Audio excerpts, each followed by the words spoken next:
Hello, my name is Matilda Lloyd. I am a trumpet soloist and a professor, and I think that social media is hugely important for anyone who wants to have a career as a professional musician. I was in the EUIO for 3 years. I did 3 summer tours, 2 as principal trumpet in 2015, 2016 and 2017. And after that, I went on to study my master's at the Royal Academy of Music in London, and then I did an artist diploma with Håkan Hardenberger in Sweden.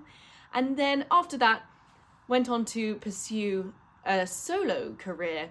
So focusing on securing myself an agent, getting more concerts, more concertos with orchestras, recording projects, chamber music collaborations, and really focused on that for many, many years, alongside teaching and giving masterclasses. And now I've just started as a professor at the Trinity Laban Conservatoire in London. The reason why I think social media is so important for every professional musician is that it acts as our business card. Yes, you can have CDs, recordings, they're really expensive and hard to come by, really good ones. It's also nice to have websites, but I think social media is really the essential one to have, and especially Instagram. I don't know about you, but I find when I meet a new colleague or work with a new orchestra, the first thing I do is to go and find them on Instagram. I wouldn't send them a Facebook message. I wouldn't Google them anymore. You know, if someone's talking to me about a new conductor or mentions this singer that they've worked with or whatever, the first thing I do is I go to Instagram to look them up, to see what they're up to and see who they're working with and what mutual connections we have.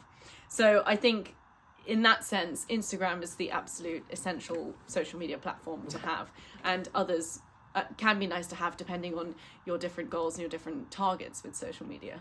From a purely self-promotional point, it's really important to show people what you're up to, what concerts you're playing, what repertoire you're performing, who you're collaborating with and performing with. But it's also, for me, about building an audience, connecting with people all around the world and building a community of trumpet players. And that's why I've also started sharing more tips and tricks and teaching material on my social media as well. How I promote my career on social media has changed a lot over the years and is constantly evolving. It used to be very much photo-based on Instagram and Facebook, and now it's much more short-form video content with Instagram Reels and with TikTok. And I think we're now probably trending back towards longer form video content. So I'm starting to think a bit more about YouTube, and we'll see where that takes me in the future. But I think what's most important when you're thinking about social media is to choose the type of content and the form of content that you feel most at home with. So if you're someone that likes words, you might want to think about what was formerly Twitter, X, or Substack, making a blog, those types of more word-based social media platforms, Blue Sky. If you like photographs, you choose the Instagram and the Facebook. And video content, I think if you can, it can be uncomfortable, and it's definitely something, the first few times you try to film yourself speaking to camera can be incredibly uncomfortable and feel very cringy. But it is something that as you do more of it, it gets much easier over time. So stick with it and see what happens, see where you go with that. The best thing really about social media is that you get to decide. If you try doing one type and it doesn't feel right, or you're not having fun doing it, then you can just stop and you can try something else. So I encourage you to get creative and to try different things out and to experiment and to see what you enjoy the most. For me, I use social media to promote my career in terms of sharing video clips of concerts, of rehearsals, showing people what I'm doing, what I'm performing, where I'm performing.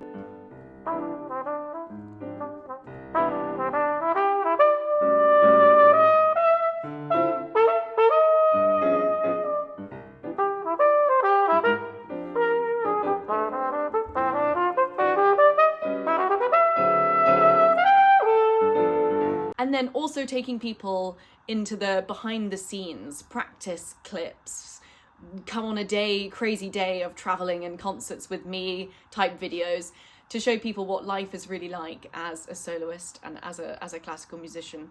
And then more recently leaning into the more educational content, tips and tricks, things that I've learned over the years that I want to share with other young trumpet players out there. And then also showcasing this side of myself too, the side that can speak, can talk, that does podcast interviews, showing off other facets of yourself, not that aren't just directly related to playing your instrument, but that can still be helpful in a career in classical music.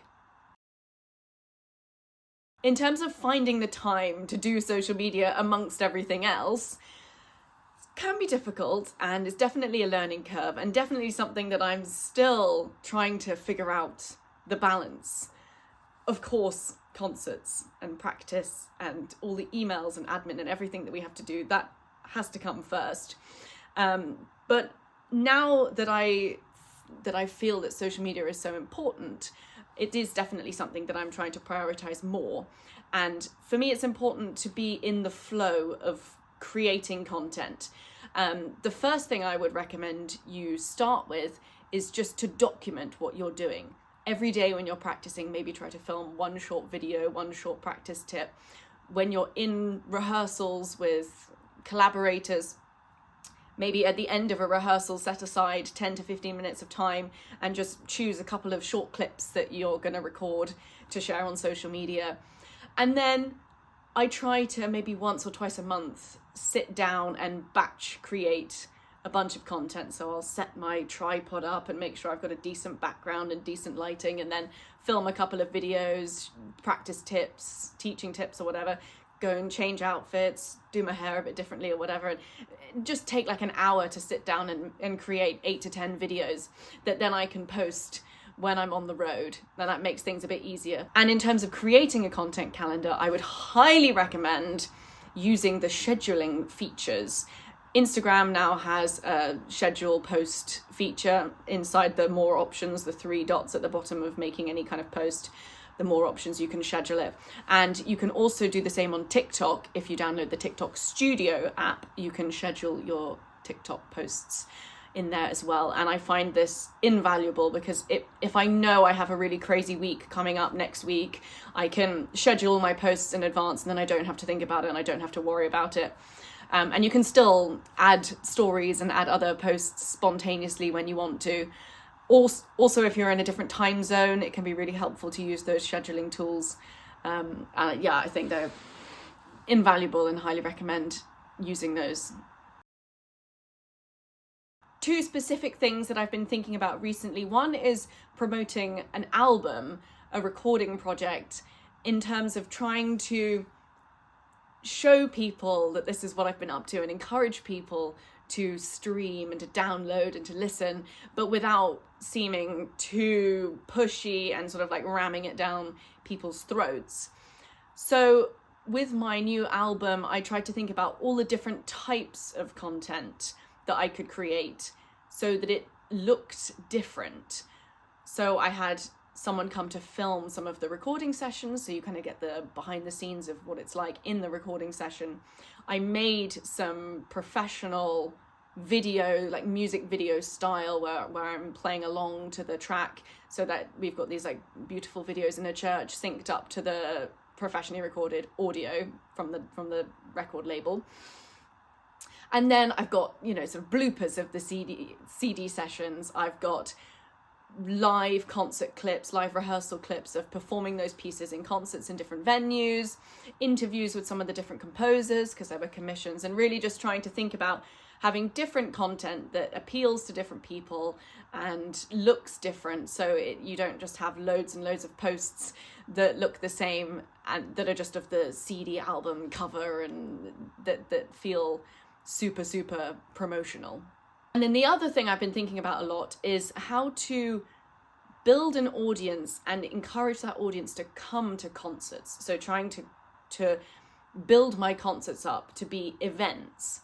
So I've been thinking more about the process of documenting these events, these concerts on social media, in terms of showcasing practice clips, sharing the posters so people know that the concerts are happening far enough in advance, And then when I'm there at the concert, taking some rehearsal clips, taking some, dressing room videos in the concert hall, getting some clips from the concert, even if it's just the audience or walking on stage, bowing, the encores, little clips that you can get filmed, and then sharing those after the concert as well, so that it really takes people on this journey and showcases the whole journey of the concert from the start to the end. And finally, how to be authentic on social media. Authentic is such a buzzword when it comes to social media, and it's something you hear all the time. Just be authentic. But honestly, I didn't even understand what that really meant until a couple of years ago. And for me, it means just being yourself, which I think is easier said than done. Some kind of small practical ways in which that manifests for me. It means don't directly copy someone else and what they're doing. You can take inspiration from, always make sure you credit the creator. Don't overly script word for word a video, so I can have that spontaneity. Not over editing videos, not being concerned to take out ums and ahs and small slip ups. And the same thing goes with performance. Try not to be too much of a perfectionist. And otherwise you just might end up with nothing to post ever if you're, trying to wait for the audio quality to be perfect. And I use an iPhone for most of my clips, and that's good enough. When it comes down to it with social media, you have the power, you have the control, and you can curate your feed and your page. It's your space, and you can do whatever you like with it. In terms of boundaries, I think it's really important to have boundaries, and you can push these boundaries, and it can take time to create them. For me personally, that means I have never posted anything about romantic relationships online. I don't post really anything about my close family, my parents, my sister, and very, very occasionally would I ever post anything about my close friends that are not musicians, my really tight group of friends from university. Occasionally they might feature on a story, but I choose to keep my social media very music oriented, very professional, and the only kind of friendships that I would show on that are musical ones or other people that are in the industry. And then I like to use my Instagram stories that only last for 24 hours and aren't permanent to showcase things about me that are around trumpet playing and music making, like my travels, different places that I am in, beautiful views, pictures from traveling, pictures of food, green tea, matcha, getting out in nature, other hobbies and things like that, that give people a bit of a fuller picture of me and who I am, but without crossing any of those boundaries that I have for myself personally. I monitor my direct messages quite closely, and I only respond if someone has asked a genuine question or for some advice and I feel like it would be helpful for them to have a reply. I do ignore all the marriage proposals and unsolicited advice.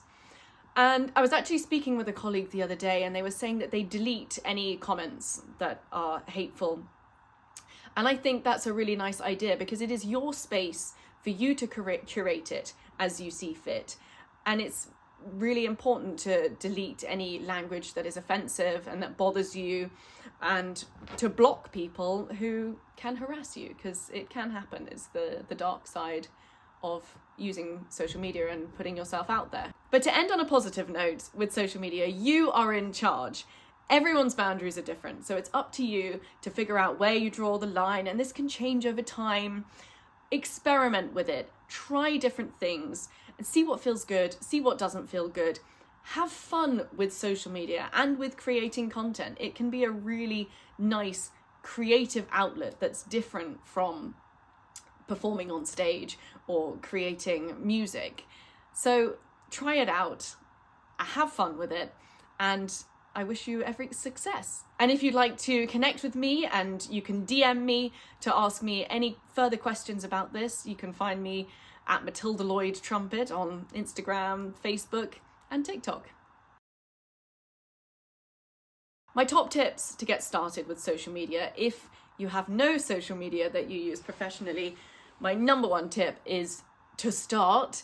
I would recommend starting with Instagram. Follow everyone that you have worked with, all your friends, any orchestras you've collaborated with, any institutions you've been involved with. Start making your connections that way, just organically, and then perhaps follow some people that that you've heard of through word of mouth, or other people that are creating content on Instagram that you might want to get inspiration from, or see what they're doing and see what they're up to, and try different things. That's my next piece of advice, is experiment with social media. Even if you just start with posting a selfie from every concert hall you play in, or a picture of every dressing room you're in, or a picture of your open violin case in every different hall or every different venue, whatever it might be. Just get started and try and get into the habit of creating content for social media and posting it.